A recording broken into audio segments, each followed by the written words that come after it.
Abang. Temu lagi bang. Beli lagi dong bang. Iya bang. Enak. Enak ya. Bisa satu ya? Iya. Aduh. Berapa om? Satu ya. Satu aja om. Toppingnya apa om?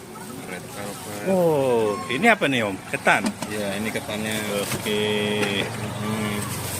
Tadi bawa berapa om? Sehari paling banyak 50 porsi om. Wih, 50 porsi. Ada red velvet tadi? Ada om. Boleh red velvetnya?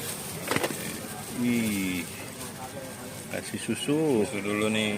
Yoi, pagi-pagi udah nyusu. Iya. Biar sehat ya. Yoi. Terus pakai keju. Pakai keju ya. Keju om. Iya. Oke. Wih. Keju.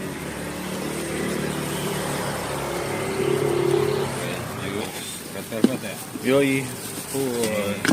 Itu pasti crunchy gitu ya. Iya. Kayak bubuk tapi agak kasar. Oh. Jadi biar terasa om digigit nih. Wih, unik. Pertama kali nih, crunchy. Pagi-pagi nyusu 2 kali. Biar double. Oke, berapa seporsi ini?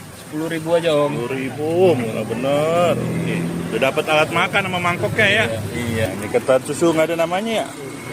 Susu lapangan Dirgantara. Apaan di antara? Ya, Didit. Didit, pokoknya ini nih motor-motor di Pondok Gede.